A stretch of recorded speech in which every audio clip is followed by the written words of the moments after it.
মেধা দিয়ে গড়ে উচ্চতার স্বপ্ন, মানবিকতা ছাড়া সে তো শুধু কল্পনা অপূর্ণ। জ্ঞান নয়, চাই মানবিকতার আলো। মানুষ হোক মানুষ, তবেই পৃথিবী আলো। আসসালামু আলাইকুম, আমার নাম উম্মে সাইমা আক্তার। আজকের এই বিতর্কের মঞ্চে উপস্থিত মাননীয় সভাপতি, বিজ্ঞ বিচারক মণ্ডলীও যারা দেখছেন ও শুনছেন, সকলকে আমার অন্তরের অন্তঃস্থল থেকে জানাই আন্তরিক শুভেচ্ছা ও সালাম। আসসালামু আলাইকুম। ধন্যবাদ মাননীয় মডারেটর, আজকের এই মহান বিতর্কের মঞ্চে আমাকে কিছু বলার সুযোগ প্রদান করে দেওয়ার জন্য। বিতর্ক চলছে এবং আমাদের আজকের বিতর্কের বিষয় নির্ধারিত হয়েছে মেধাবী মানুষ নয়, মানবিক মানুষ চাই। অত্যন্ত যুক্তিসঙ্গত কারণে আমি বিষয়টির পক্ষে অবস্থান করছি। জীবনের গতি প্রকৃতি খুবই বিচিত্র।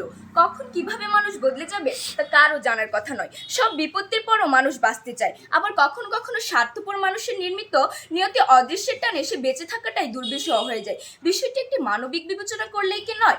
সমাজের গরিব অনাহারীদের কথা, সৌখ্য দারিদ্র্যের সঙ্গে ক্ষুধা ও রোগব্যাধি যাদের ঘনিষ্ঠ বন্ধু, মৌল মানসিক ও মানবিক চাহিদার অভাবে বেড়ে ওঠা যাদের জীবন, সেই সমাজের অবহেলিত ব্যক্তির সম্মান ও চিকিৎসা কেবল অর্থসঙ্গতির উপর নির্ভর করে।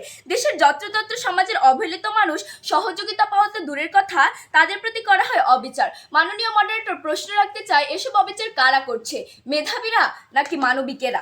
মাননীয় মডারেটর, সেদিন আমার এক চাচি বিদ্রুপ করে বলেছিলেন, শিক্ষিত ছেলের থেকে আমার অশিক্ষিত ছেলে অনেক ভালো বাপু। দেখ না, শিক্ষিত ছেলেরাই তো তাদের বাপ মারে আগে বৃদ্ধাশ্রমে রাইখে আসে। নিষ্ঠুর হলেও বাস্তব ছিল কথাটি। আমি সেদিনের উত্তর দিতে পারিনি। সেদিন আমার মনে শুধু নচিকেতার এই গানটিই বেজেছিল।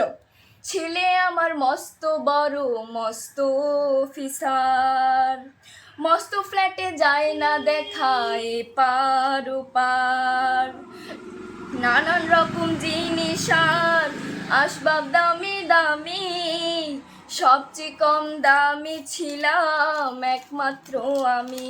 মাননীয় মডারেটর, আজ আমরা কি দেখছি? মানুষ চিকিৎসা করতে গিয়ে পরিস্থিতির শিকার হয়ে সর্বশান্ত হচ্ছে, কারণ ঔষধ কোম্পানির মালিকেরা যে সেবা ও ব্যবসার নামে ইমারত নির্মাণে মানবতা ভুলেছে।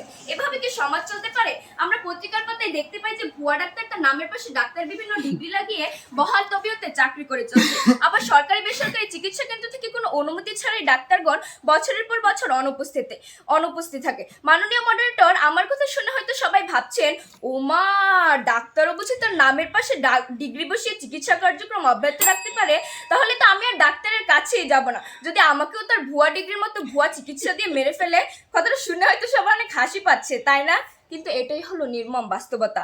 মাননীয় মডারেটর, তাই তো 5 ঘন্টায়ও একটি দাঁত তুলতে না পেরে অবশেষে পুলিশের হাতে গ্রেফতার ভুয়া চিকিৎসক। মাননীয় মডারেটর, তাহলে কি সত্যি দরকার আছে মেধাবিকতার নামে জড়িয়ে থাকা এমন অমানবিকদের? মাননীয় মডারেটর, আমাদের আশেপাশের সবাই হয়তো ওদের যেভাবে পরীক্ষায় ভালো করতে বলেছে, জীবনে মানবিক মানুষ হতে হয়তো সেভাবে বলেনি। মাননীয় মডারেটর, কোটা সংস্কারের পক্ষে একটি মানববন্ধন অংশগ্রহণের দায়ে ছাত্রলীগের সন্ত্রাসীরা কোটা সংস্কার আন্দোলনের যুগ্ম আহ্বায়ক মশিউর রহমানকে যেরকম নির্মমভাবে আঘাত করেছে, আর তাকে উদ্ধার করতে আসা ছাত্রী মরিয়ম নীলাদের উপর যেভাবে হামলা করেছে, তা ছিল নজিরবিহীন। মাননীয় মডারেটর, পরিশেষে বলতে চাই, মেধাবী হওয়ার আগে মানবিক হও, তা না হলে তোমাদের মতোই মেধাবী শব্দগুলো দিন দিন গালিতেই পরিণত হবে। ধন্যবাদ মাননীয় মডারেটর, ধন্যবাদ সবাইকে।